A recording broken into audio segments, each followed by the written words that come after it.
Bienvenue sur Binous USA, Binous. le podcast qui vous propose une critique de bière US chaque semaine. Des bayous louisianais, nous vous délivrons nos coups de cœur, conseils pratiques et l'expression cajun de la semaine. Un podcast à consommer Sans modération.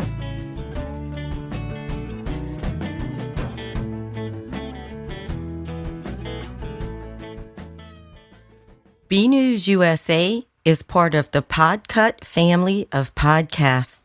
La vie est trop courte pour boire de la bière insipide. Binous USA épisode 253. Moi, c'est Patrice. Bon, c'est Stéphane. Bonjour, monsieur Stéphane. Il fait chaud. Oui, c'est vrai. Il fait Bon. beau, mais il fait chaud. Bon, c'est vrai qu'à cette saison, on dit ça chaque semaine. Hein. Oui, c'est vrai. Monsieur Stéphane, j'ai deux choses en intro. Oui, C'est tout, parce que on a... on a du travail. Ben oui, on a du boulot. On a un épisode qui s'avère, à mon avis, être fleuve. Oui, Donc, j'ai juste deux petites brèves en intro. Je voudrais rappeler, bien sûr, qu'il est possible d'acheter ici aux États-Unis des canettes de bière à l'unité. oui. On en parle souvent, mais je voudrais attirer l'attention de nos auditeurs, nos auditrices sur un point. Il faut faire vraiment attention, c'est le cas de le dire. Elles sont 2 fois plus chères qu'en pack de 6. Oui. Oui, bien sûr. L'autre jour, j'en ai trouvé 3 à l'individuel parce que les packs de 6 étaient épuisés. Donc, j'ai acheté les 3 et ça m'a coûté pour 3 la même chose qu'un pack de 6. Ouais, ouais.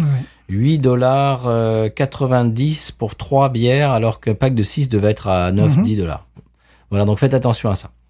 Et ma deuxième brève, et ça sera tout pour moi, une bière locale défraye la chronique en ce moment parmi les amateurs de bière craft louisianaise.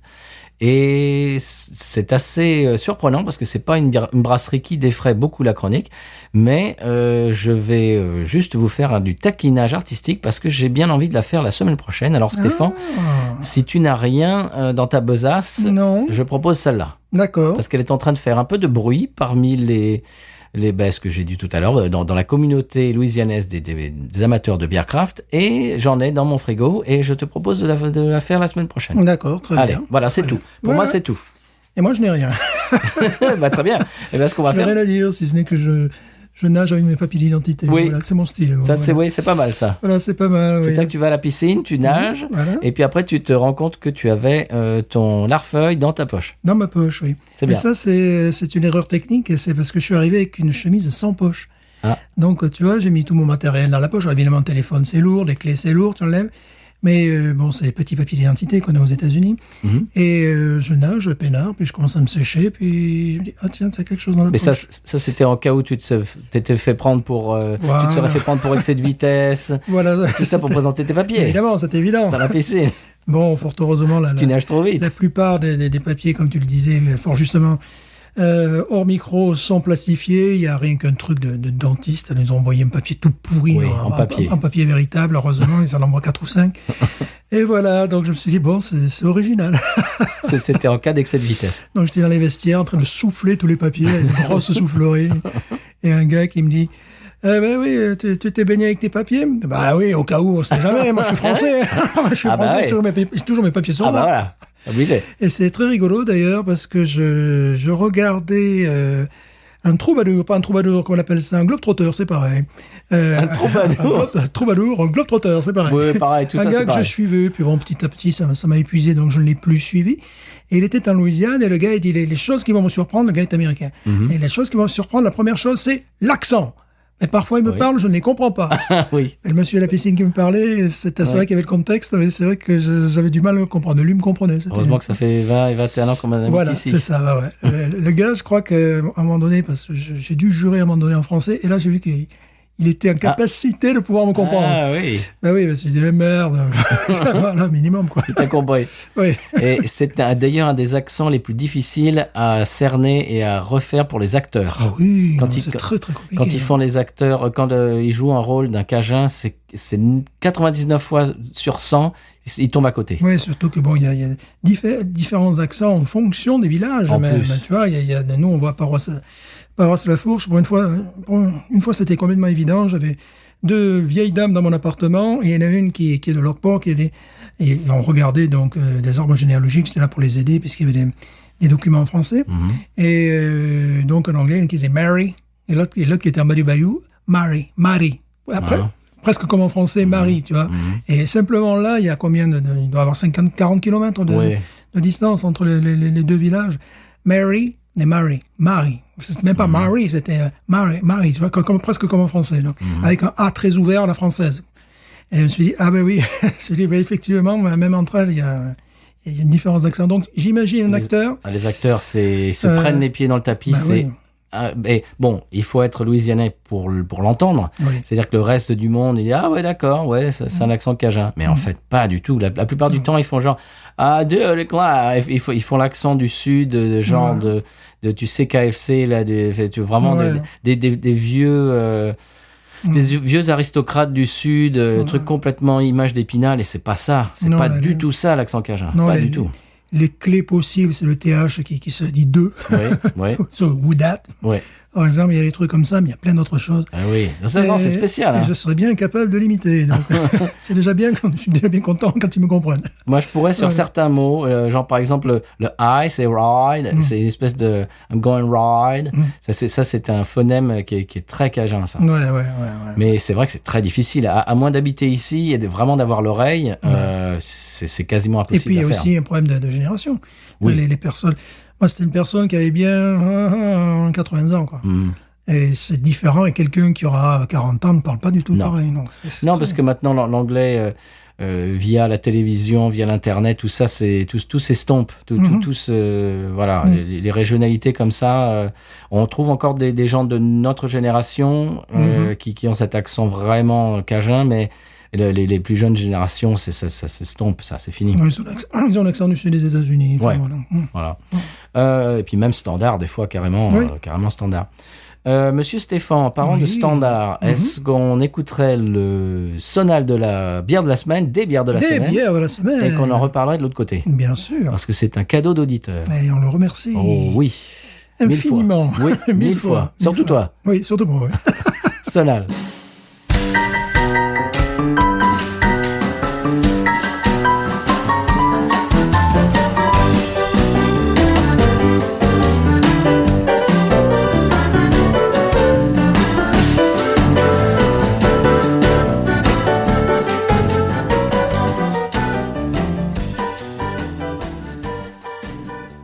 Bien voilà, après ce sonal louisianais, des bières qui ne le sont pas. Oui. Non, justement. Oui. Non, elles ne le sont pas. Et elles nous viennent tout droit de...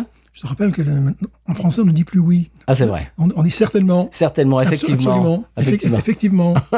Totalement. Totalement. D'où nous viennent-elles ces bières, monsieur Stéphane? D'Allemagne. Mais oui, tout droit d'Allemagne. Mais oui, des lagers allemandes, c'est parfait avec la chaleur qu'il fait aujourd'hui. Des cadeaux de Sébastien. Et on le remerciera infiniment. Sébastien qui nous a envoyé cette carte et je voudrais que tu la lises en direct. D'accord. Que tu la découvres en direct. Cher tonton d'Amérique, je n'appréciais pas forcément la bière, je n'aime pas la musique country.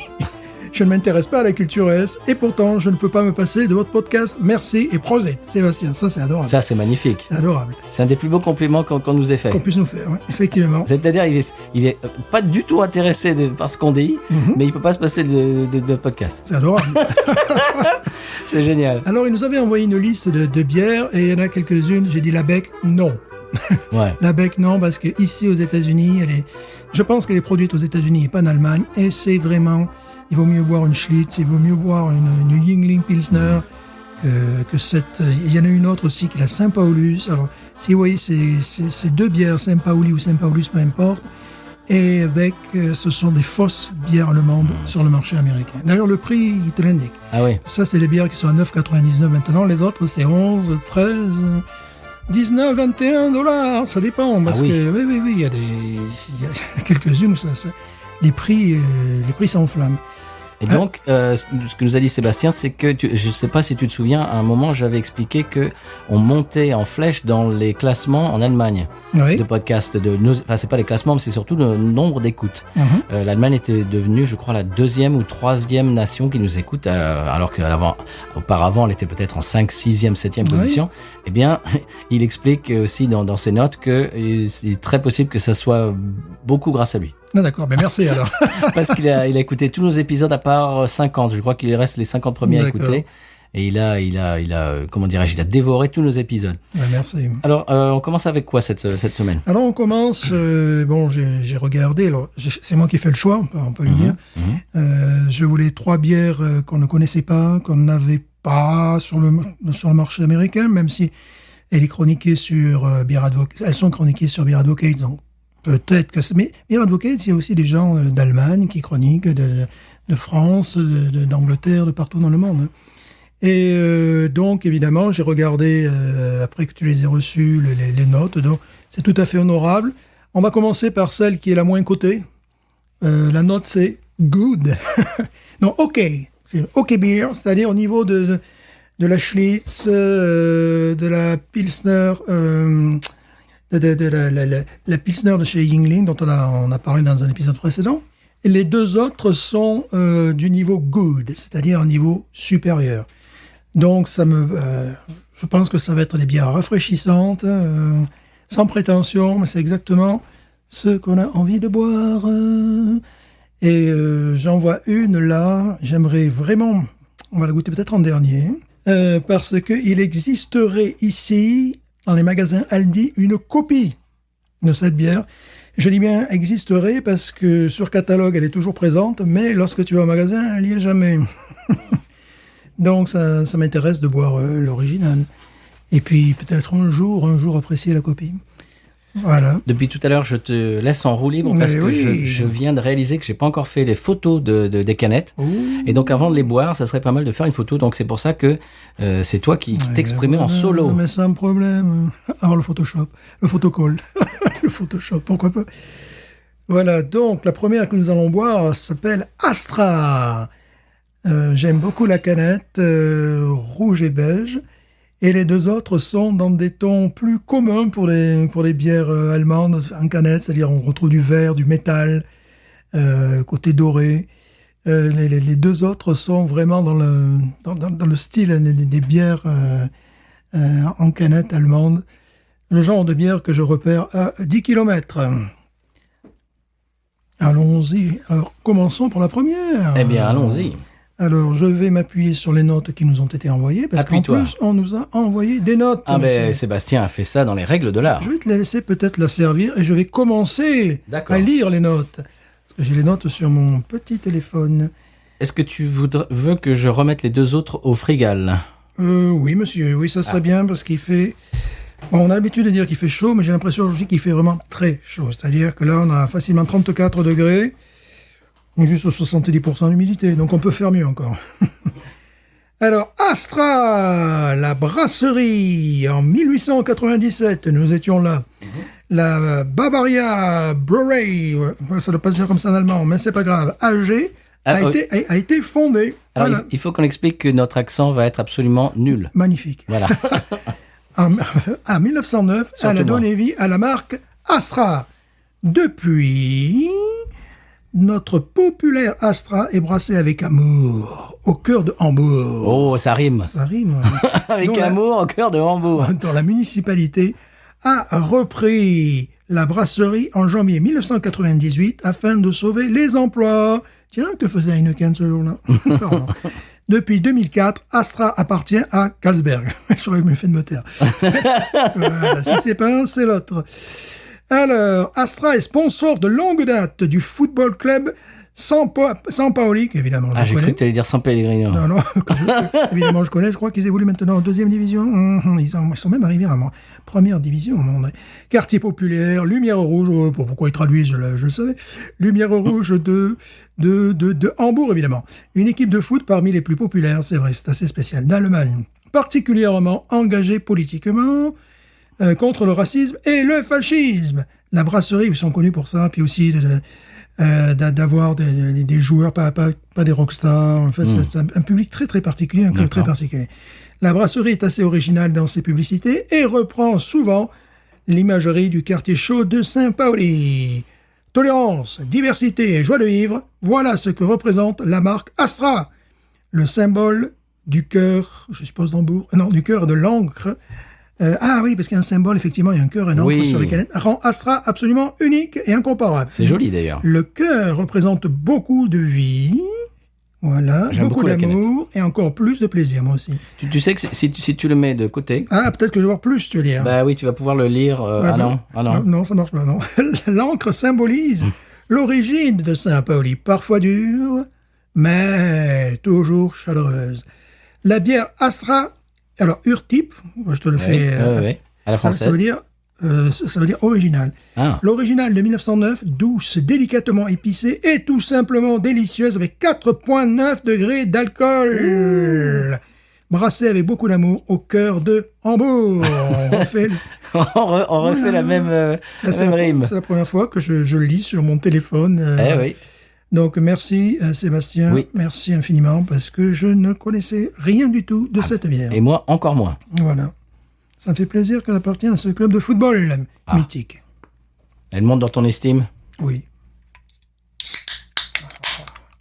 Ce sont de grosses canettes. Voilà, que nous allons nous partager car nous en avons 3 à boire. Oui. Alors je vais la boire dans une flûte Wersteiner et toi tu vas la boire dans une flûte Wersteiner. Wersteiner, C'est original.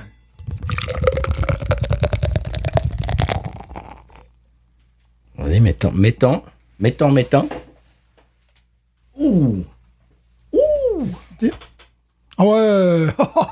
C'est classe. Ça, j'adore. Good qui disait les autres, tu rigoles quoi.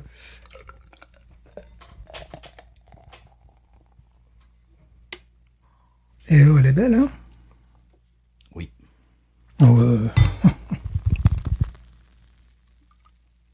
Moi, j'ai l'impression que du goût comme ça, j'en boirais tous les jours. Ok, non, ok beer, c'est un peu plus bas que good. Ah oui. Ok beer, ça va. Écoutez-moi cette effervescence. C'est beau. Bon, couleur classique, dorée, très belle mousse, Oui. mousse laiteuse. Vert sale. Ah, pas le mien, pas le mien. Ah, le mien, non. Moi, j'ai Et voilà. j'ai mal lavé mon verre. Mmh. Oh, elle est belle. C'est vraiment, c'est la lager allemande. Dans toute sa, Oui. sa perfection. Oui. Bon, tu as un nez effectivement d'épices. Tu as un nez aussi de grains. Oui. Noble. Un petit nez de papier, mais que j'aime bien. Tu sais, ce côté... Il y a un petit côté comme ça aussi. Un nez de papier, et oui, et oui. On sait tout de suite ce qu'on va avoir en bouche. Ouais, Ça me fait saliver presque. ouais. On sent une finale très sèche. On sait ce qu'on va avoir et c'est ce qu'on va avoir. Oui. Moi, Allons-y. J'ai soif, oui. Moi, Oui, moi aussi, j'en ai marre d'attendre. C'est parti.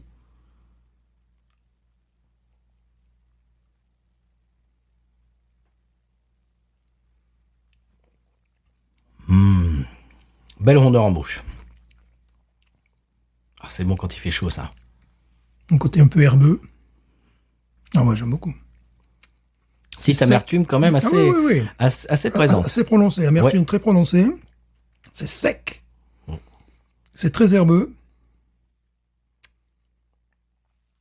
C'est tout à fait honorable. C'est authentique. Oui. Elle te plaît? Oui.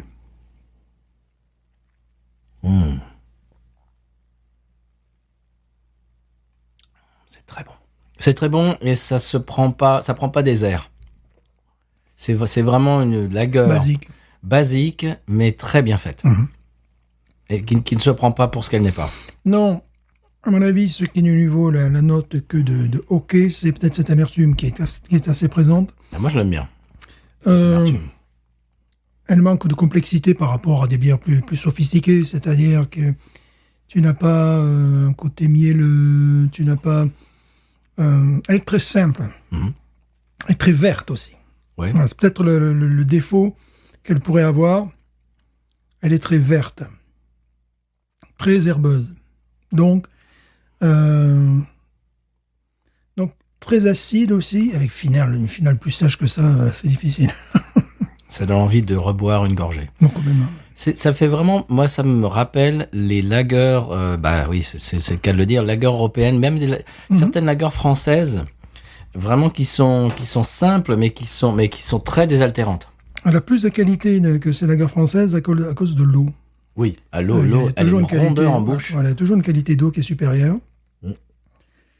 En revanche, tu sens que c'est quand même un truc pour l'Allemagne industrielle, quoi. Elle va vite, quoi. Tu vois, c'est pas le genre de truc qui garderont en fût de chêne pendant 6 mois. Tu vois, C'est une bière populaire. Ouais. Mais qui est bonne. Vraiment, c'est bon.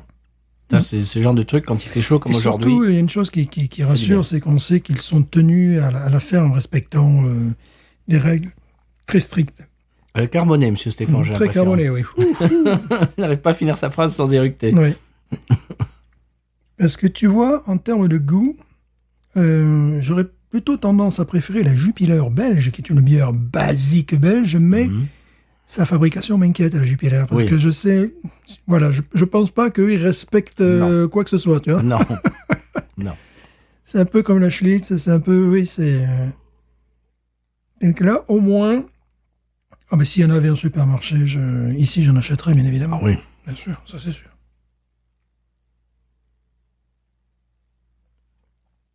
Moi, je lui donnerais un bon petit 15. Hein, qu'est-ce que t'en penses? C'est-à-dire un peu plus haut que la Schlitz. C'est ça. Parce que les ingrédients sont meilleurs. C'est exactement ce à quoi je pensais, parce que je me disais, les ingrédients sont meilleurs, mais en même temps, elle est pas... Bon, c'est pour ça que j'ai voulu qu'on commence par celle-là. Elle casse pas non plus 3 pattes à un canard, voilà. Non, mais elle est très bonne. J'aime beaucoup. Moi, je mettrais mention spéciale à la mousse, Oui. qui est très tactile quand on rentre dedans. Ça fait vraiment plaisir. Ça fait un bisou de mousse. On a quelques... Comment on appelle ça? Quelques dentelles, un peu de dentelle, pas beaucoup. On a un peu de dentelle, pas énormément. Alors, je dirais que c'est une binouse allemande. Oui. Très sympathique. C'est peut-être mieux à boire ici qu'en Allemagne, parce qu'en Allemagne, ils ont le choix. Oui. Et dans une épicerie, en ayant le choix, je pense que je prendrais peut-être d'autres modèles. Mais ici, entre ça et des mauvaises copies de bière allemande, tout ça, je prendrais ça, bien sûr. Tiens, en parlant de copies de bières d'autres pays, il y a Shiner qui vient de lancer sa version de bière mexicaine. Ah bon, parce que j'ai vu, j'ai pas osé José. Elle s'appelle Orale. Parce que j'ai vu, ils ont fait une bière à la fraise dernièrement, là. Et j'ai pas touché. Ça me fait peur. Ça. Non, je touche pas chez eux, c'est pas envie, non. C'est marrant parce que leur bock, donc la Shiner Bock, j'ai regardé tout à l'heure le début du film Massacre à la tronçonneuse 2, des nanars intersidéraux, et il y a je sais pas combien d'acteurs, enfin de personnages qui boivent de la Shiner Bock, mais vraiment à la première minute, tu vois quelqu'un qui boit de la Shiner Bock. Placement de produit. Oui. Ça se voit en plus, tu sais, la bouteille marron avec l'étiquette jaune, alors ça se voit à 10 000 km. Ça se passe au Texas, bien sûr, Texas Chainsaw Massacre. Bon, c'est très bon, mais moi je l'ai fini déjà. Donc on lui donne un petit 15. Est-ce que je vais chercher sa cousine? Il faudra bien. Un côté un petit peu champagnisé aussi, tu sais. C'est très sec. Ouais, c'est sec comme un champagne. Là, c'est vraiment sec comme un champagne. Ça me plaît. Les finales sèches dans les bières me plaisent beaucoup parce que ça te donne envie de boire une autre gorgée. Il n'y a pas de compromis, tu vois. Mais est-ce qu'ils la boivent pas à la canette, ces braves gens en Allemagne? Je ne sais pas, tu vois. Ah, c'est possible. Ça, je sais pas. Donc, j'ai aucun recul sur cette bière. Tu veux laquelle ensuite? Ensuite, fais-moi voir. Les deux sont peut-être la licheur, je sais pas comment on dit. Ouais, mais nous on le prononce à la suédoise, c'est pour ça. Voilà. On a l'accent de Stockholm quand on parle. Voilà, tout à fait. C'est notre spécificité, nous aussi. Donc là, on a commencé par celle qui était là moins bien notée. Bon. Et c'est vrai que, on va pas se mentir, Comment? Une Schlitz. Ah, tu m'as fait peur. Une Schlitz. Une Hams. Ça va être bipé, tout ça. Sont meilleurs au goût que celle-là, je trouve. Tu trouves? Ah ouais, je trouve meilleur, mais on sait que c'est fait. Oui. Voilà. On sait que c'est pas bon pour la santé. Voilà. Mais la Schlitz ou la Ham, qui font référence surtout la Ham à la Wersteiner. La Ham, c'est en fait je crois, un village qui est pas très loin de là où on fait le Wersteiner. Donc, visiblement, des gens sont venus de cette région. Et lorsqu'ils sont venus aux États-Unis, ils ont décidé d'appeler leur bière Hams. Hams qu'on ne trouve plus. Non. Et, alors, j'aimais beaucoup le goût, effectivement, mais tu sais que tu te fais pas que du bien. C'est pareil pour la Schlitz. Parce que, oui, sirop de fructose, sirop de glucose, maïs, et en plus c'est extrait de maïs, c'est même pas, c'est des trucs, le houblon notamment, c'est du extrait de houblon, c'est du sirop de houblon, tu vois, Bon, là, tu te dis que... Et là, ça c'est interdit. Donc, Oui, voilà, c'est ça. Donc on est sûr qu'ils font pas Ouais, ça. c'est pour ça qu'elle mérite son 15. Oui, oui, monsieur. Est-ce qu'on passe à la licheur? Peut-être que ça se prononce différemment, mais c'est pas grave. Est-ce que tu peux nous en parler avant? Oui, bien sûr. Alors, je fais le gars qui s'y connaît, là. Tu vois. Oui, il est rudique. Évidemment. Si on n'a pas l'image, on on n'a pense pas l'image, que tu sais tout ça. Voilà, évidemment. Donc, brasserie. Oh, attention, là aussi, ça va être bien pour mon accent allemand. Le fils de l'aubergiste Johann Heinrich Schring, n'est-ce pas? D'accord, oui. On dira comme ça, quoi. Fonde en 1854 une brasserie de bière à vapeur à Lich. Bière à vapeur. Eh oui, afin de, tu sais, moi je lis. Ah ben comme Ankersteam, alors. Voilà, afin d'approvisionner en bière le restaurant de ses parents Zumlöwen. Après la fin de la Seconde Guerre, j'imagine mondiale, Oui. mondiale, les GIs américains découvrent le goût des bières Licher. La brasserie privée Licher devient Army Brewery. D'accord. Waouh, ça c'est fort, et produit exclusivement pour les troupes d'occupation. C'est une bonne idée, américaine. Moi, je suis d'accord. En 1950, la distribution régulière est à nouveau autorisée. Dans le cadre du miracle économique, je suppose allemand, une phase de croissance très réussie commence. En 1983, le nom Sching est complété par la mention Licher, brasserie privée. C'est marqué private, voilà. Oui, bon, oui. Et son logo est un martin pêcheur. Oui, il est beau. La brasserie se revendiquant proche de la nature. Oh. Bière à fermentation basse, Bien sûr. 11,5 mou, amertume 28, et degré d'alcool 4,9. C'est normal. Aspect jaune doré brillant avec une mousse blanche stable, tout ce qu'on aime. Odeur, je dirais senteur plutôt que Oui. Parfum épicé avec des notes légèrement amères. Arôme. De C'est plus joli. houblon et d'absinthe, monsieur. Un soupçon de pain clair et des notes fruitées qui rappellent les pommes jaunes mûres. Oh. Ouh. Arôme agréablement pétillant en bouche avec une fraîcheur fine et persistante. Un doux malt et les épices herbacées délicatement amères qui se terminent harmonieusement en bouche, monsieur. Magnifique. Et ils l'ont bien décrite. Ah, tu me l'as bien vendu, là. Voilà, donc celle-là avait la note de good et non plus de OK sur Beer Advocate. Donc on monte en gamme, On normalement. monte en gamme, puis on va rester à ce niveau-là, parce que la dernière sera également a good beer. Très bien. Voilà. Eh bien, on y va. Ah ben oui, Ouais. je t'ai bien vendu là. Oui, Je me suis bien vendu aussi là. T'es bien viandé, Je suis surtout. bien viandé aussi. Voilà. Bon. Ah.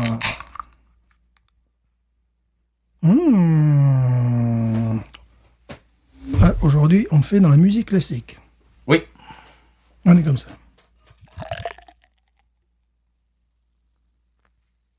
Merci. Et là, je la bois dans un petit verre Wersteiner. Oui. Une petite flûte Wersteiner. Donc toi, tu la bois dans un verre Schlitz. Oui. Et voilà. Flûte. On fait dans la flûte. On va flûte alors. Flûte traversière. Bon, ce qui fait plaisir, là, je joue à domicile là, depuis le début de cet épisode. Ah bah là, tu bois du petit lait, là. Je bois du petit En lait. plus de boire de la bière. Voilà, donc la couleur est similaire à la précédente. Pareil. Le jaune doré, la mousse consistante, très belle.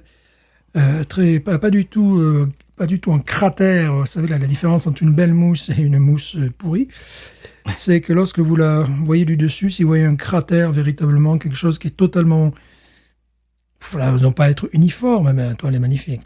Toi, elle est prête à déborder du verre. Ça n'a pas à être uniforme, mais si vous voyez des difformités au niveau de la mousse, c'est que c'est de la mauvaise qualité. Là, c'est beau, là. Là, c'est très beau. Mousse généreuse. Onctueuse, voilà. On n'a pas des mousses comme sur les New England IPAs qui sont vraiment laiteuses à l'avoine et tout ça.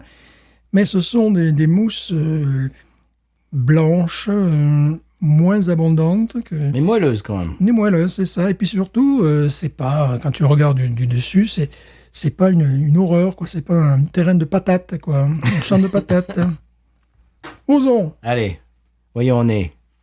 Elle a un nez discret, pour l'instant. Oui.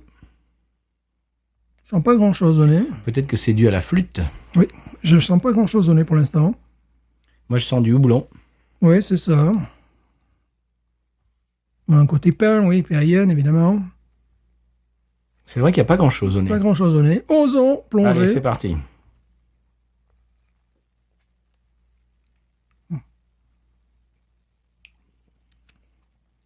Oh. Ouais. Ah oui, Le meilleur. oui, elle est plus complexe. Beaucoup plus souple en bouche. Beaucoup moins d'amertume. Beaucoup moins caricatural. Moi, j'aimais bien la première. J'aimais bien, justement, Moins cette sèche. amertume franche Moins sèche. me plaisait. Plus maltais. Celle-là me rappelle la Schlitz, mais en meilleur. C'est le même Ouais. profil que la Schlitz, mais Ouais. Oui, oui. mais avec des meilleurs ingrédients. Excessivement rafraîchissante également. Plus élégante que la précédente. Ah oui, là, c'est la classe. Là, je préfère celle-là. Ah bah oui. Maintenant, on comprend pourquoi elle est mieux cotée que la précédente. Moi, la précédente me plaisait, mais en toute simplicité. C'est-à-dire que c'était pas une bière qui faisait des chichis, c'était une bière très simple, très basique, mais que J'aime j'aimais, beaucoup. que j'ai beaucoup aimé grâce à son amertume. Et là, c'est différent. Là, Ouais. là, on Alors, est sur du j'aime velours, là. beaucoup parce que justement, avant la note finale, tu as une petite touche de caramel qui vient enrober le tout, c'est qui est vraiment un classique. D'ailleurs, c'est pas Lager, c'est Pilsner qui précise sur la bouteille. Bon, alors, c'est sur la canette, c'est pas des Pilsner à la tchèque, mais on retrouve cette qualité qui me fait dire que là, on est quand même en train de monter en gamme. C'est-à-dire, la précédente était très sèche, très amère, très verte. Là, c'est juste avant la touche finale, tu as cette petite touche de caramel qui englobe le tout. J'en ai déjà parlé dans plusieurs dégustations, que j'aime beaucoup. Ça fait un truc en 3 dimensions, quoi. Oui. C'est-à-dire, l'amertume, tu l'as, mais elle est beaucoup moins caricaturale. Donc, L'autre ça était fait- plate. voilà, c'est ça. Ça fait une bière beaucoup moins verte, celle-là, beaucoup plus souple. Il y a la touche finale attendue, bien évidemment. Elle est beaucoup plus complexe. Le petit défaut par rapport à la précédente, c'est le nez qui... Oui. Mais c'est peut-être dû à notre verre, hein, Je sais pas, parce qu'on a des flûtes assez... mais le nez est quand même assez similaire de la Schlitz. Là, on trouve, enfin, tu vois, voilà, le nez, on est un petit peu dans cette catégorie, vraiment. C'est complètement le type de bière que la Schlitz essaie Oui. de copier, mais Oui. c'est en 100%. Sans y arriver, bien sûr, parce que les ingrédients sont différents, différents, les méthodes sont différentes, j'imagine, etc. L'eau est différente, bien sûr. Il y a une qualité d'eau là qui est indéniable. Non, là, celle-là elle est magnifique. Je préfère celle-là de loin. Tu vois, celle-là, j'aime... Si on était dans une épicerie à tarif équivalent, j'irais pas chercher plus loin. Ça serait une de mes régulières. Et l'autre, ça serait au cas où celle-là n'y serait pas, tu vois. Non, très très bonne. Très très bonne. Parce que je connais pas mal de... Bon, ici, il nous arrive parfois d'avoir des œuvres d'art, hein, comme Oui. Lager ou Dunkel, des choses comme ça d'Allemagne. Et après, on a des seconds couteaux. Ben, celle-là, je la mettrais en tête des seconds couteaux. Vraiment. Tu vois, si Aldi nous faisait une bière comme ça, de type allemand, j'en achèterais 4 packs. Quoi. Ouais, bah, ça, à mon avis, faut pas trop y compter. Tiens, il faudrait qu'il y aille déjà, d'ailleurs, et tu nous fasses un compte rendu. J'y ai pensé, mais j'ai peur de retrouver les mêmes bières qu'à la place, parce qu'ils ont un catalogue. Bon. J'ai regardé sur leur catalogue. Donc, il y a toujours de belles promesses, notamment cette Lager qui a des teintes à la canette très proches des 2 bières que nous allons boire, Mais qui n'y sont pas. mais qui n'y sont jamais. D'accord. Donc, bon, C'est pénible, c'est ça. un peu pénible. Et au lieu de ça, tu as une pseudo West Coast IPA, tu as... voilà. Oh là là, ça doit pas être bon, ça. Non. Ça doit pas être bon, ça.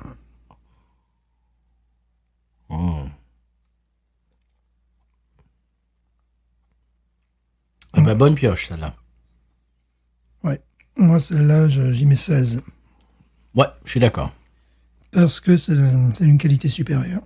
J'en perds ma voix. Elle a même un amertume que la précédente, mais c'est moins marqué, c'est plus délicat, c'est trouve plus qu'il- raffiné. Je trouve qu'il y a moins d'amertume que la précédente. Oui, bien sûr, parce qu'il y a ce côté caramélisé, Elle est plus souple. Moi, j'aurais plus de facilité à boire celle-là, à en boire plusieurs, tu vois, que la précédente.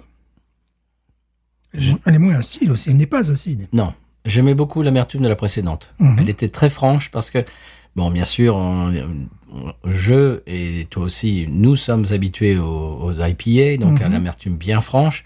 Et j'ai retrouvé ça dans la première. Là, je le retrouve moins parce que c'est pas le style. Mais c'est vrai que la première, c'est quelque chose que j'appréciais, cette amertume. Bon, elle est carbonée, celle-là. Elles le sont toutes. Oui. Pourtant, on les verse dans un verre et tout, mais quand même. T'imagines boire ça à la canette, Ouais. t'es gonflé comme un goret. Ouais. Mais, boire ça à la pression, remarquable. J'aime beaucoup celle-là. Ah, ça fait plaisir de faire un petit détour parmi les bières allemandes parce que je crains d'avoir pratiquement tout éclusé au niveau des bières allemandes proposées sur le marché américain. Ben voilà, là, tu as des nouveautés aujourd'hui. Voilà. Parce que je regarde les catalogues, souvent je dis, ben ça là, on a bu, ou on a bu sa petite sœur, tu vois, on a... Voilà. Parce qu'il doit y avoir... S'il y a une dizaine de références aux États-Unis, c'est le maximum. Ouais. Et puis, c'est les grosses classiques, quoi. Oui. Non, parfois, on a des œuvres d'art, mais le prix aussi... Oui, c'est des œuvres d'art aussi, le prix. Ouais, c'est $23 le pack de 6.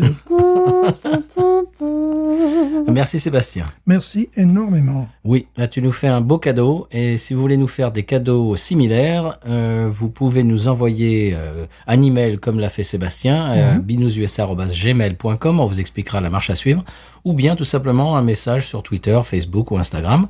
Et sur Threads, quand ça sera peut-être disponible un jour en Europe, et que vous pourrez nous y rejoindre. Bon, vous n'êtes pas obligé non plus, hein. C'est Zuckerberg, c'est Facebook, bon voilà, c'est bon. C'est la guerre en ce moment. C'est une alternative à Twitter, oui. C'est la guerre en ce moment. Ils se moment. tirent la bourse, c'est débile. Ouais. Bon, bref. Mais enfin, bon. Il y a pas de pub. Alors moi, ce que j'aime beaucoup sur Threads en ce moment, bon, le problème c'est qu'il y a pas d'Européens, mais il y a pas de pub non plus. Donc c'est bon. Mais Twitter en ce moment, c'est une pub tous les 3 publications. Très bien. Mais vraiment, tu comptes. 1, 2, la 3e, c'est une pub. 1, 2, la 3e, c'est une pub. Au bout d'un moment, c'est illisible. Bon, voilà. Bon.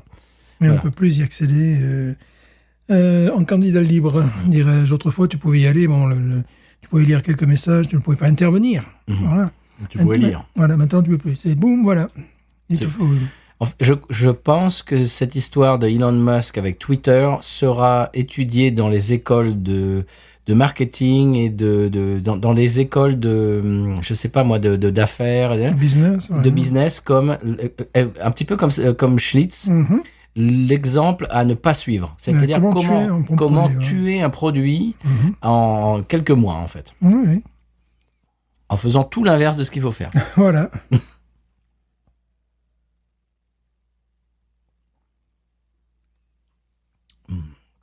Ah bah, elle est très bonne. Passe à la suivante. La suivante est encore meilleure. D'accord, un verre propre. On va se mettre à parler allemand, je sens. Oui, mais on est toujours dans la même gamme de goût. Et c'est très bien, et c'est parfait.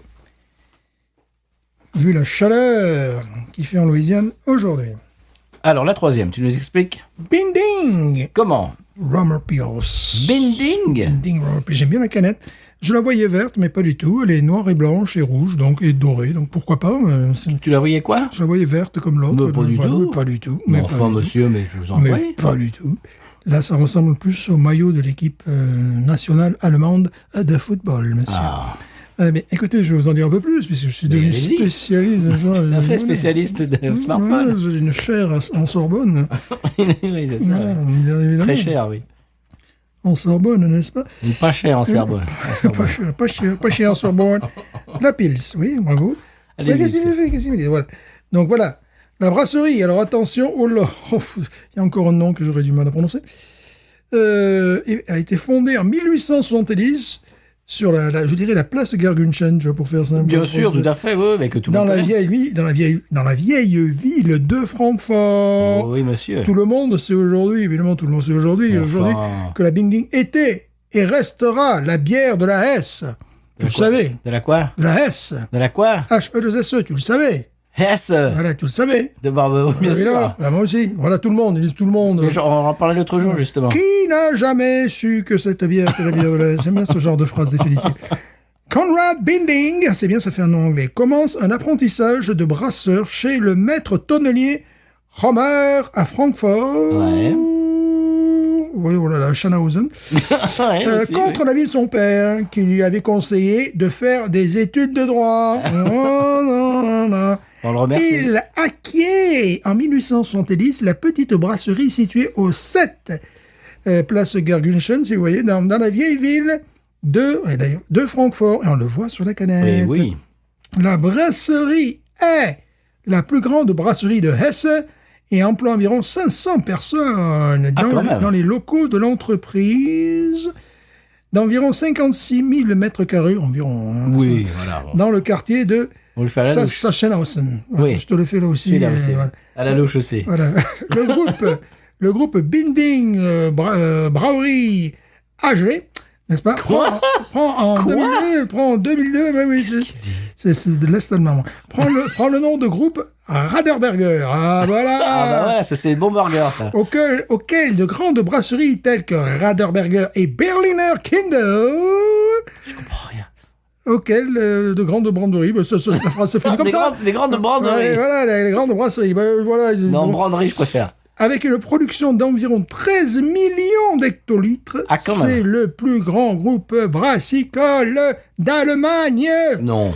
Waouh. Le groupe brasse des bières des marques Binding, Henniger, Schofferhofer, Weissen et Klosthaller. C'est un terrain miné, ce J'ai texte. l'impression que je commente un match de foot. Oui. Ouh, la Pils. Reprise de volée Il s'agit d'une Pilsner aussi, eh oui, évidemment. d'une Romer Pilsner. Romer, monsieur. une bière finement amère de type Pilsen, qui porte le nom du célèbre hôtel de ville de Francfort, mais ça nous le savions, messieurs dames. Ouais, qui est sur la canette. Ainsi que sur son logo. Bah Ok, ouais. voilà. Regarde. Voilà. C'est beau. Type de bière, Pils. Type de brassage. Oui. Fermentation basse, normale. Bien, c'est Couleur normal. claire comme l'or. Pas comme la paille. Nanana. Type de goût classique, fin, amer. Teneur en mou primitif. Non, plus. dis donc. 11.3. Teneur en alcool, comme tous les autres, 4.9. Tu es en forme. Voilà. Valeur énergétique et physiologique. 100 millilitres kilojoules, n'est-ce pas, 169 kilocalories. Voilà, plus je Bon, comprends pas. moi j'ai une question, Je comprends Stéphane. le reste. Quelle est la différence entre une Pils et une Romer Pils? Mais il n'y en a aucune, monsieur. Ah, d'accord. J'imagine. Voilà. Mais voilà, donc on est toujours un petit peu dans la même gamme de Oui. produits. Bien sûr. On va se régaler, on le sait. Ça fait plaisir. Je suis ravi. Alors, vous voulez la flûte Pilsner Urquell ou la flûte Schlitz, monsieur? Disons Schlitz. Allez, soyons fous, allez. soyons fous. Soyons fous. Soyons Fuchs. Et on ne connaît pas ces bières-là, c'est scandaleux. Beau bruit. Oh, j'aime. Nez de lait, monsieur. De lait de Malte, boum. Ça sent le lait. Ah le bon? pain au lait. Comment? Ah, elle a du nez. Oh oui. Elle a du nez. Oh oui. Ah. Elle a du nez. Belle mousse. Un nez de lait. On a de lait. Elle n'a pas un nez de lait. C'est vrai qu'elle a de pain au lait. Eh oui. Un nez de pain au lait, dis donc. J'adore. Ça me plaît, ça. Ah oui, dis donc, celle-là, elle a un nez beaucoup plus... Sophistiqué que les deux précédents. Oui, sophistiqué et comment dirais-je? Il te saute au nez, quoi. Tu mets le nez dedans, ça La te saute au première nez. avait un nez épicé, la deuxième n'avait pas beaucoup de nez. Celle-là, elle a un nez Écoute- de lait. Ah oui, c'est laitier, vraiment. Voilà. J'aime ça. Chers auditeurs, si vous habitez en Allemagne ou pas loin, vous pouvez vous procurer ces bières et faire la dégustation avec nous et je vous promets que ça va vous plaire. Celle-là, pour l'instant, au nez, c'est ma préférée. Oh oui. Au nez, c'est ma préférée. Écoute, elle a un nez terrible. Préférée. Elle a un nez fantastique. Eh oui. J'aime ce côté laiteux et en même temps fermier. Et ça fait vraiment lait de vache. Oui. Ah oui, c'est vrai. Donc, il y a un côté paille aussi derrière. Côté fermier. Oh, elle a un super nez, celle-là. Ah, au nez, je suis enclin à la préférer aux deux autres. Ah oui, non, là, c'est clair. Là, le nez, elle pète tout, ça, là. Je te rappelle qu'elle avait la même note que la précédente sur Beer Advocate. Ben, pour l'instant, je suis pas d'accord. Moi non plus. J'aimais bien la précédente, mais celle-là, elle s'annonce ouais. une entrée fracassante. Bon, j'ai pas regardé sur Rate Your Beer parce qu'ils auraient mis certainement 2, mais 98 sur 100 pour le style, quoi. Voilà. Ils sont débiles. Ouais, c'est genre, oui, mais on n'aime pas le style. Bah oui, mais c'est dommage, c'est de la bière. Hein. Je sais pas, chroniquer de la vodka ou du jus d'orange. La bière, ça a commencé comme ça. Enfin, c'est Ouais. c'est un des styles fondateurs de la bière, quoi. Enfin, bon, bref. Oh, elle a un nez. Et puis bon, on commence à sentir vraiment le malt. Oui. Bon, la mousse, pareil que les deux précédentes, c'est-à-dire Oui. généreuse, claire, noble, la couleur Onctueuse. dorée. Je pense qu'on aurait mis les 3 bières à côté, elles avaient toutes les 3 la même couleur. Oui, on n'aurait pas pu les départager. Elles auraient eu exactement la même mousse. C'est du basique, du classique. C'est de l'allemand. Et au passage, on salue tous nos auditeurs allemands. Ouais. Allons-y, plongeons. C'est parti. Oh, et nos auditrices, j'ai oublié.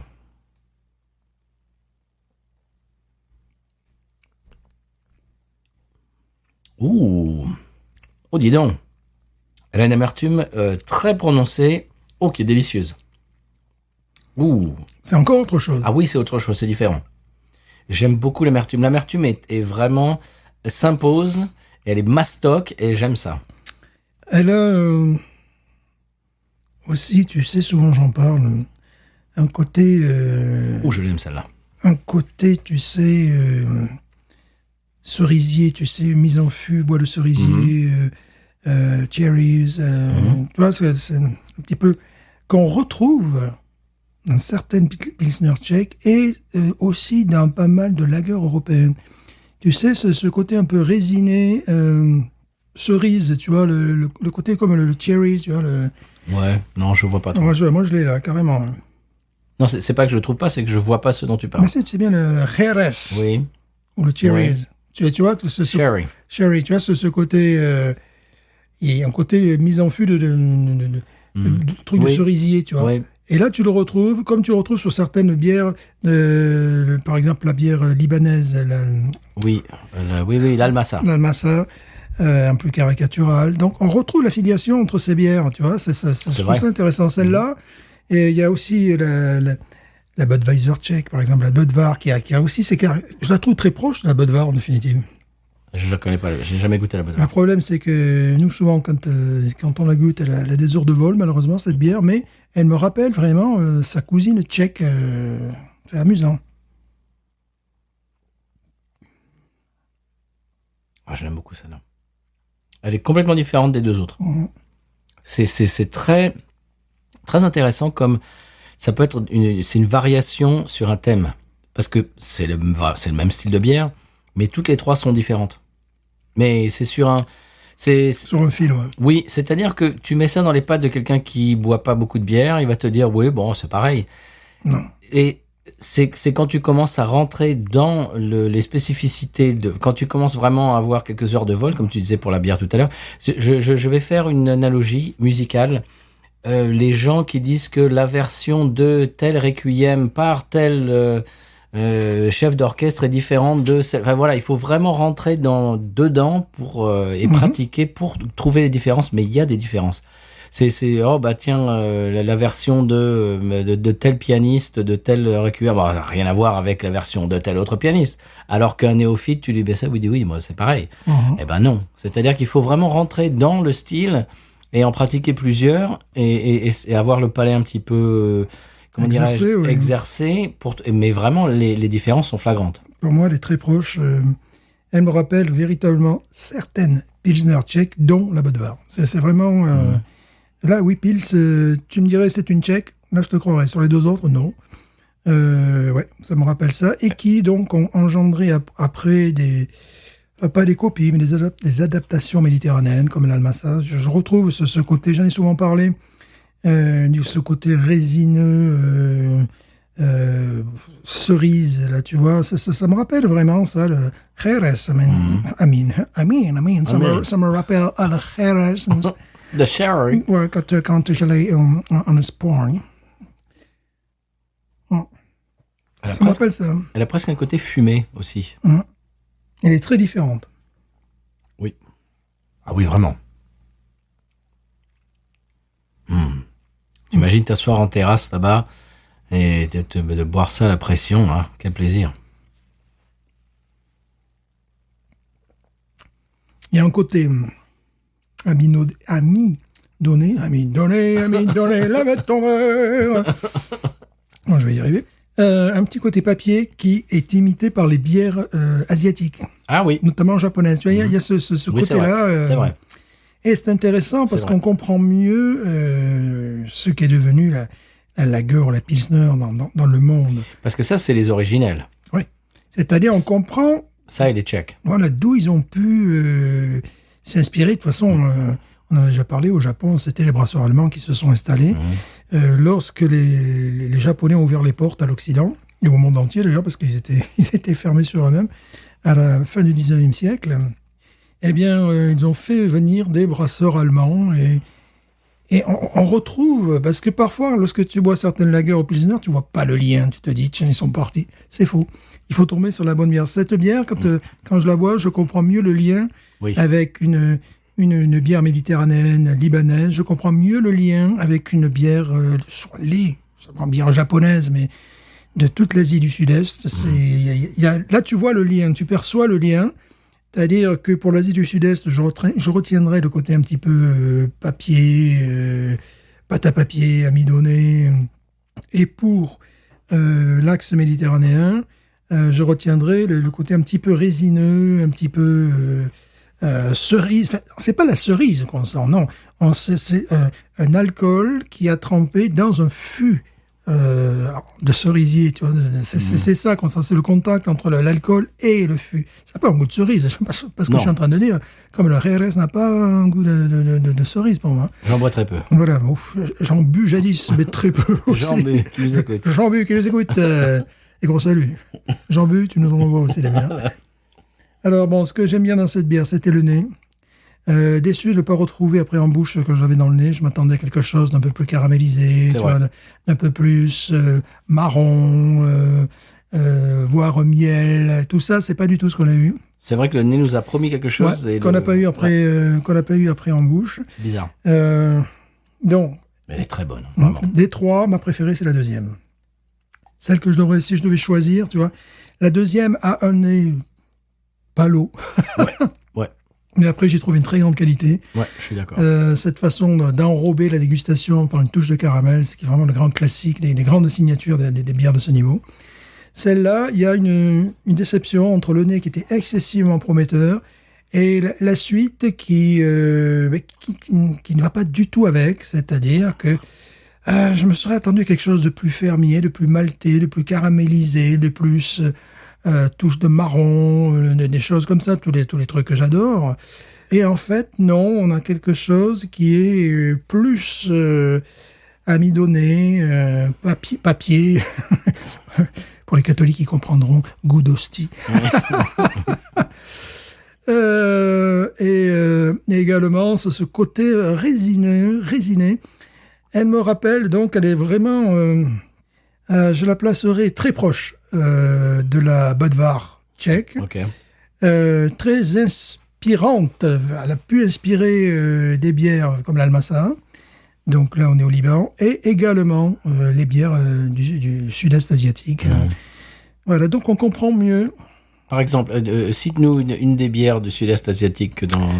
Oh, je sais plus. À laquelle tu penses ? Celle qu'on n'a pas trouvée trop détestable. Là. Je sais plus. Kirin, Ouais, oui. Ichiban. Oui. Ouais. Ouais, mais toutes celles-là, oui. C'est vrai que c'est très proche de ça. C'est très proche. Oui. Ces bières asiatiques ont pris un élément, on dirait qu'ils ont pris un élément de cette bière-là, que la bière libanaise a pris un autre élément de cette bière-là, C'est et que marrant. cette bière-là, elle est cousine à la Budvar tchèque. Tu vois, donc c'est Pilsner. Bon, c'est logique. Bon, c'est peut-être parce que c'est la troisième, mais j'ai plus de mal à finir celle-là que les deux premières. La première est passée comme une lettre à la poste, la deuxième aussi. Celle-là, j'ai un peu plus de mal. Parce que je trouve l'amertume lourde qui m'a plu en début de dégustation. Là, je trouve que ça commence à C'est le être côté, lourdingue. c'est le côté papier. Qui, ouais, Je répète ce que je viens de dire. L'amertume que j'ai trouvé au début qui m'a plu. Maintenant, je la trouve trop lourde. Oui, parce qu'elle est plus liquoreuse en même temps. Elle est plus épaisse. C'est très... oui, à cause de ce côté un peu résineux. Bon, on est d'accord que la meilleure pour l'instant, c'est la licheur. Oui, c'est la deuxième, oui. La deuxième, c'est la meilleure. Oui, malgré son côté. Mais écoute, celle-là, je vais mettre vraisemblablement la même note que la première. 14, ouais. Non, qu'est-ce qu'on avait mis 15. Oui, 15. Oui. Je mettrais 15, oui, la même note que la première. Mais des trois, si j'ai les trois sur une étagère, je prends la deuxième, c'est-à-dire la légère, mais sans aucun problème. Même si on a dit qu'au début du nez, elle était un petit peu timide. Oui. Le reste, la dégustation était plus noble. Elle s'est ouverte en bouche, c'était très très bon. Très bien. Eh bien, merci encore à Sébastien. Oui. De ce très beau cadeau. En plus, il nous a envoyé un document avec présentation de toutes les bières. Il a vraiment fait ça dans les règles de l'art. Un super boulot. Ouais, merci beaucoup Sébastien. Et on espère que bien cette dégustation t'a plu. Et on espère qu'elle vous a plu aussi, chers auditeurs auditrices. Est-ce qu'on peut passer au conseil de voyage, monsieur Stéphane ? Oui, absolument. On est en Allemagne. Oui, c'est parti.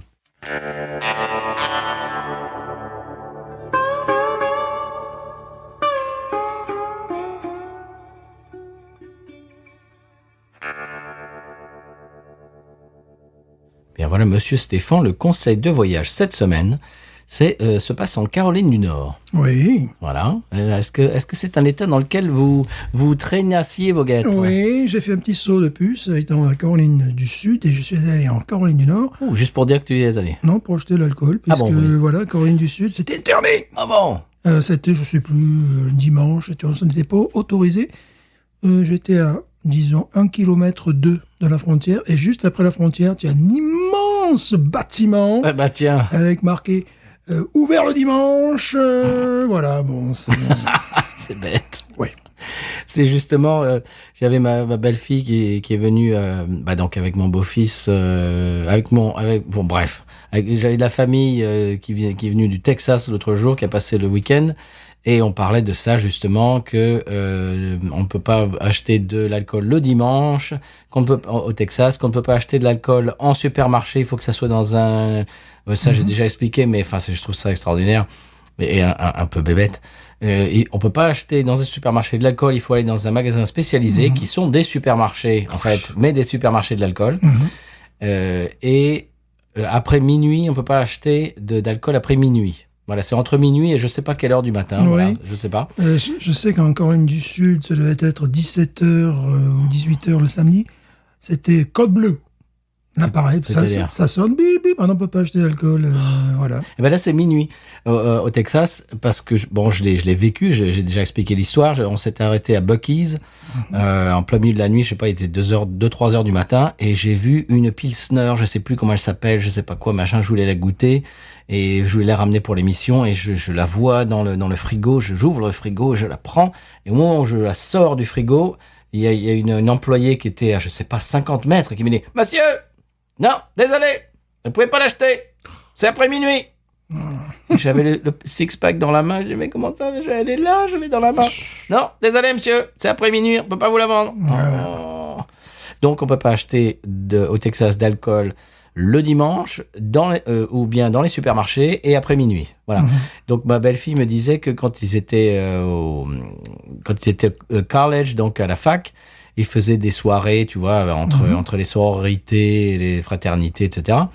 Et quand il était genre 11h50, il se disait, oh là là là là là, c'est bientôt minuit, qui c'est qui va chercher de la bière avant minuit? Allez hop, ils montaient dans les voitures, ils allaient acheter de la bière avant minuit, tu vois, c'était ces gens Cendrillon, tu sais, quand elle était 12 coups de minuit, c'est fini, quoi. Ça pousse presque à la surconsommation, parce que tu dis, je vais faire un stock, là t'es chez toi, tu fais un stock d'alcool. Ben, c'est ça. C'est un peu idiot. Bon, bref. Donc, on revient en Caroline du Nord, monsieur Stéphane. Oui. Attention, ça se passe dans une localité qui s'appelle Barber, Barber en Caroline du Nord. Les batailles entre les chiens et les chats sont interdites. Oh. Voilà. Les chiens et les chats, sont interdits de se battre entre eux. Les chats entre eux, ça va. Les chiens entre eux. Oui, ça va. Mais les chiens et les chats, non. Pas entre eux. Non, ça, c'est pas possible. Voilà, bah oui, c'est normal. Il y a des lois. Mais pourquoi est-ce que cette loi a été a été inventée, je ne sais pas. Voilà, je sais pas. C'est spécial quand même. Bon, monsieur Stéphane, coup de Oui, cœur. quand même, parce Allez-y, que- allez-y. Mon coup de cœur est très local, en fait. Je bon l'ai découvert grâce au journal local en ligne. Oh. N'est-ce pas? C'est un trentenaire, je dirais, Mhm. qui fait des vidéos sur YouTube. Un gamin. Oui, oui, absolument. Et qu'on appelle son compte, sa chaîne Oui. s'appelle Louisiana Dread. Comment t'écris ça? D-R-E-A-D. Ok. Et donc, c'est des histoires fantastiques Du sur bayou. la Louisiane. Oh. Pas uniquement, parfois. c'est Des histoires vraies ou? des histoires vraies, puis parfois des légendes urbaines. Oh, c'est sympa ça. Ah oui, ça, je te conseille de t'y abonner. Parfois, bon, c'est simplement des explications historiques. Enfin. Et pour te dire dans les commentaires, il y a une dame qui dit « Et quand c'est que vous parlez de Lockport ?» Donc on est vraiment Ah, on est dans le local. dans le local. Et là, je pense qu'un jour, je ferai une vidéo. Bon, d'abord, on lui a demandé s'il était du coin. Il fait « Ouais, born and raised, sud de la Fourche, Grand-Île. » Donc, Ah oui, d'accord. Puis bon, le gars s'appelle Crosby. Oui, Il y en a oui. quand même pas mal. Oui, quand même. Et j'ai adoré une de ces vidéos qui parle d'une route que nous prîmes moult fois, C'est-à-dire, laquelle? Bourg-la-Rose. Ah, Highway. Burglar Rose, c'est ce que je prends tous les jours pour revenir chez moi après le travail. Oh là là, comment ça? Sur la LA34. Burglar Rose. Burglar Rose, c'est entre la Rose et Burg, comme son nom l'indique. Bon, c'est vrai que c'est une route qui est assez intéressante. Je la prends pendant la journée, moi.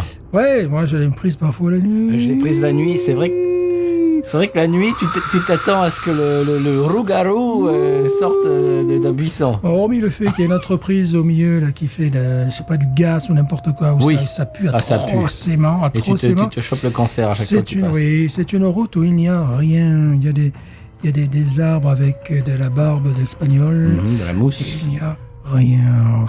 Si vous imaginez, si vous avez déjà vu la série True Blood, c'est vraiment ça, c'est-à-dire on est dans le marécage avec des... Ah ouais, j'adore cette route. Et donc, c'est une des routes les plus typiques. Donc, lorsque je vous oui. montre un petit peu à quoi ressemble la Louisiane, à deux pas de chez moi, On va faire une vidéo. On va faire une vidéo, c'est Ouais. sûr, c'est sûr. Ouais. Alors, c'est la route hantée du sud de la Louisiane.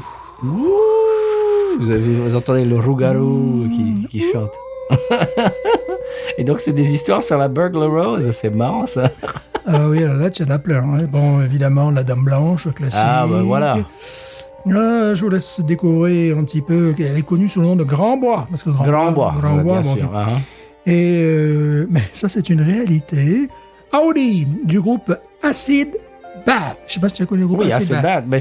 C'est un groupe qui était très connu dans les années 90, Très mais connu. nationalement, Nationalement. dans les États-Unis. Qui jouait du rock Oui. dur de chez dur, quoi. Oui, Hein, oui. Voilà. Du grunge, du hard rock. Ouais, triple pédale, la batterie, tu vois le genre. Tu vois. Voilà, et qui était très connu aux États-Unis et qui sont de Down the Bayou, quoi. C'est ça. Eh bien, lui, je crois qu'il était le bassiste du groupe, avec son père et sa mère, et bien, ils ont été tués dans un accident Quoi sur cette route-là par un ivrogne, quoi, quelqu'un qui avait vu. C'est quelqu'un dans les marrant, ça. commentaires qui a mis ça, tu sais, parce que celui qui a mis la vidéo en ligne, il savait pas. Il disait, je savais pas. Il y en a qui a dit, ouais, ben voilà. Donc, il y a des histoires. Il y a une histoire aussi, il s'arrête à la station-service à Klondike. Ah bah Klondike, oui, bah oui. C'est la station-service. C'est dans laquelle je passe tous Voilà, les c'est la jours. station-service. Oui. Je m'arrête pendant Et l'essence donc c'est un couple qui s'arrête là, ils voient un bonhomme, voilà, tout ça. Et puis ils vont à Houma, et puis ils retrouvent le gars qui était déjà là avant eux. Et le gars, voilà. Et le gars, c'est comme ça, il dit, ouais, ben on le voit souvent, c'est pas la première fois qu'on nous le dit. Tu vois, des trucs comme ça. Voilà. Tu sais, ça me fait penser à Phantom 309. Tu connais cette...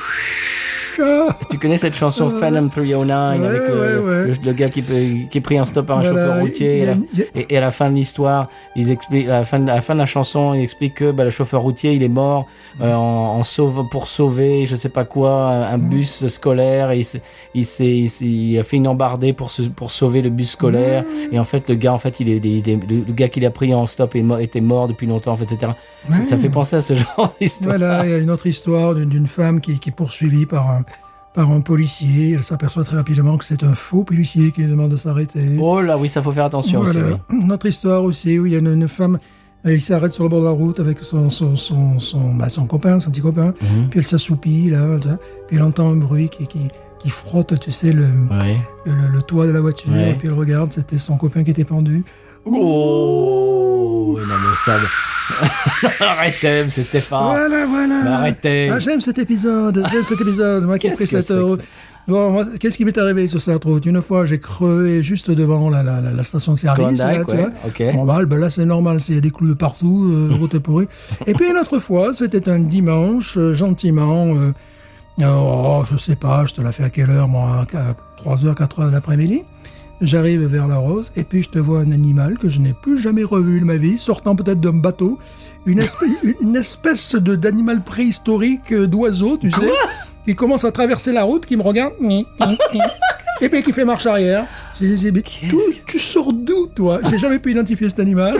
J'ai dit, mais tu es pas d'ici, peut-être qu'il vient des bateaux, tu sais, qui sont réparés ou j'en sais rien. Ouais. Donc, ouais, j'ai ma petite histoire. Ok, il traverse, tu vois, une espèce de truc, monté sur pattes comme un héron, mais avec beaucoup moins de plumes et une tête préhistorique. C'est le truc d'Amérique du Sud qui est venu se perdre. J'ai jamais vu ça dans le bayou, quoi, tu vois. Qu'est-ce que c'est que ça? Et donc l'animal, tu vois, il commence à traverser la route, puis il me regarde, et puis il fait marche arrière. Je lui dis, mais qui tu es, toi? Qui tu es, toi? D'où tu sors? Mais voilà. ça, c'est une histoire pour dossier bizarre. Mais voilà, donc bon, comme quoi, on ira peut-être faire des vidéos. C'est vrai qu'honnêtement, la journée, c'est très joli. C'est très champêtre, très, très Louisiane, bayou, swamp, tout ça, marécage. Mais la nuit, c'est vrai que la nuit, c'est assez impressionnant, la nuit. Ouais, la nuit, voilà. C'est impressionnant. Oui. Je sais pas, il y a une espèce d'aura bizarre. Il y a des arbres, des barbes d'espagnol, mais la nuit, c'est tout ça, c'est noir. Tu n'as pas beaucoup de bas-côté. Donc, Non. Si tu te mets dans le bas-côté, tu risques de tomber dans le fossé. Dans le fossé, tu risques de trouver les amis. Les animaux un peu bizarres, n'est-ce pas? Voilà, d'accord. donc, bon, c'est mon épisode préféré. Le dernier épisode qu'il a mis en ligne, c'était, l'histoire entre le rachat, tu sais, entre la passation entre les mains espagnoles et françaises, Ouais. une partie de la Louisiane. Donc, il y a une partie qui était un petit peu une zone de non-droit entre la frontière du Texas vers Saint Charles, tout ça. D'accord. À un moment donné, donc il était une espèce de truc autogéré où ça s'appartenait. Les Français voulaient aller plus loin sur le territoire, les Espagnols voulaient pas leur rétrocéder la totalité. Puis quand les Français ont vendu la Louisiane aux États-Unis, ça a été la Louisiane après qui était avec à l'époque le Mexique, tu vois, qui était. Ouais. Donc là, c'était des histoires de territoire, mais là, j'ai beaucoup aimé cet épisode sur Burglar Rose Highway. Ah, ça, c'est drôle, ça. Parce que cette route, comme je disais tout à l'heure, je la prends tous les jours pour rentrer du boulot, quoi. Oui, parce que c'est quand même un sacré raccourci. Ouais. Bah oui, parce que ça va de la Rose à Houma, Houma par le... C'est la seule. Ouais. Ou alors après, tu es obligé de te taper 90. tu es obligé de te taper l'autoroute, de ouais. faire un triangle, alors que là, c'est une ligne droite. Et puis, c'est beaucoup plus joli, quoi. Oui, c'est joli. La journée. Oui, parce que la nuit... Eh ben tiens, on parlait d'histoires un petit peu comme ça. Je peux vous conseiller ce dont je parlais tout à l'heure, Dossier Bizarre, qui est un podcast québécois sur les histoires justement, sur les créatures bizarres, sur les mystères bizarres, etc. C'est très sympathique. Et également, si vous voulez entendre on parlait tout à l'heure des accents de la Louisiane et surtout du Bayou La Fourche, Down the Bayou, il y a un podcast qui s'appelle DTB, Down the Bayou, et qui est fait par une ancienne élève d'ailleurs, une ancienne élève à moi, et qui interviewe des gens du Bayou La Fourche, des gens de la communauté qui ont des histoires un petit peu spéciales à raconter leur vie, des destins un petit peu spéciaux. Et il y a 2 membres de ma famille à ce jour qui ont été interviewés par ce podcast, et c'est assez rigolo. Et il y a plusieurs questions à la fin de l'épisode qui sont vraiment down the bayou, c'est-à-dire, je sais plus, sur la nourriture, en fait. Qui fait le meilleur gumbo, je sais pas quoi, qu'est-ce que tu mets dans ton machin, est-ce que tu manges, enfin, tu vois, des questions vraiment, je sais plus, genre, est-ce que tu manges ta potato salad avec ton gumbo, ou alors, est-ce que tu trempes ta potato salad dans ton gumbo, enfin, tu vois, des trucs vraiment... Je suis allé à une réunion dernièrement, c'était justement la question... essentiel. Bon, moi, j'ai fait comme beaucoup de locaux, sans le savoir, c'est-à-dire j'ai mélangé. Oui, bah oui, mais moi je fais ça. Moi, je non, prends mais la il y a cuillère. d'autres qui disaient, non, Oui, mais ça dépend. Pas, Oui, mais ça- non, oui, mais justement. faut manger séparé. Mais justement, il y a 2 écoles différentes. Voilà, moi, c'était j'en sais qui mélange, quoi. C'est pas grave. Voilà. Est-ce que vous mettez de la hot sauce dans vos white beans et tout ça? Il y a des tas de choses. Hein, mais oui. Et la moutarde dans les red beans et tout ça. Non. Il y a des discussions là de clochers. C'est normal. Très, très, très dur, hardcore. Bon, monsieur Stéphane, je vais vous parler. On va passer à autre chose. Oh, non. Je vais vous parler de mon coup de cœur que je vous ai envoyé tout à l'heure. Oui, très charmant, très intéressant. Oui, qu'on entend en fond sonore démarrer. C'est Caitlin Rose, monsieur. Country soul et puis fuzz guitare. Et c'est justement ça qui m'a complètement attrapé l'oreille comme tel un hameçon qui m'a complètement... J'aime la fuzz. Écoute, oui, mais c'est une fuzz en plus. J'aimerais bien savoir quelle pédale ils ont utilisé parce que c'est la fuzz 60, genre Buck Owens et tout ça. C'est vraiment la fuzz années 60. Vous l'entendez en fond sonore. Le morceau s'appelle Shanghai Cigarettes. Et c'est une autrice, compositrice, interprétrice originaire de Nashville. Originatrice de Nashvillis. Is Nashville, j'imagine, comme tout le monde. Ah, sûrement. Voilà. Sûrement. Sa maman est du Texas. Sa maman a écrit des chansons en tandem avec comment s'appelle l'autre là, Taylor Swift. Ah bon. Oui. Oui. Sa maman est dans le business aussi. Surtout écrire en tandem, c'est pas évident. Hein. Ouais, bah voilà, il faut pédaler en même temps. Bah ouais, c'est pas possible. Alors le morceau que vous entendez en fond sonore est extrait de son premier album à Caitlin Rose. Car on a fait 3. Oui, absolument. Bah, je suis allé vérifier, monsieur. Mais je vois ça. Là, j'ai fait mon travail. Mais je vois, mais c'est magnifique. Premier album sorti en 2011 qui s'appelle On Side Now, et moi j'aime beaucoup la guitare fuzz. Je trouve que c'est très bien enregistré, très bien interprété, le rythme, tout est bon. Voilà, c'est sur du velours. J'ai entendu ça sur la radio satellite et ça m'a complètement accroché l'oreille, surtout la guitare fuzz, et j'ai bien aimé. Je voulais partager ça avec vous. Caitlin Rose, Shanghai Cigarettes. Voilà. Très bien. Voilà, et ce que j'aimerais partager également avec nos auditeurs et nos auditrices, c'est l'épisode du San Pellegrino. Oui, parce qu'il s'en passe aussi. Ah bah oui, des dents. Il n'y a pas que dans le maillot qui se passe des choses. Bien sûr. C'est parti. San Pellegrino, qui me dira pourquoi j'ai le mal de vivre. San Pellegrino, je ne sais pas, je vais comme un bateau ivre en portant mes souvenirs.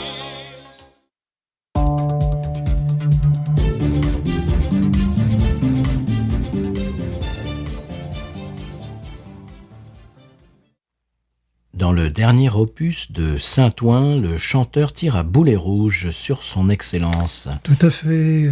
Si vous avez des enfants, éloignez-les du poste. Il aurait traité son excellence, je cite, de vilebrequin, de mèche à cheveux, de gondole et de devanture.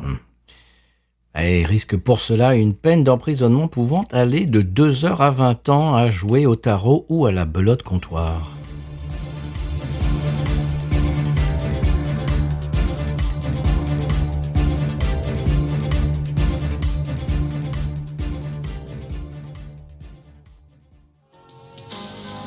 San Pellegrino, qui me dira pourquoi.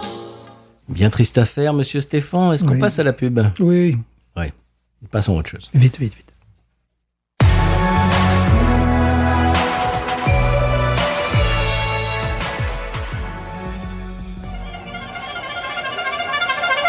Alors nous retrouvons Bernard Thévenu en direct du Tour du San Pellegrino pour une étape de montagne. Oui, tout à fait. Alors, après être passé en tête dans les épanchements de Sinovi, Childéric da Silva vient de franchir le col de l'Utérus avec plus de 3 minutes d'avance sur le peloton. Mais il lui reste à gravir le col Mao avant bien sûr l'arrivée à la planche des belles filles prévue à 17h. Et pour suivre le Tour du San Pellegrino étape par étape, rendez-vous sur podcut.studio et patreon.com/podcut.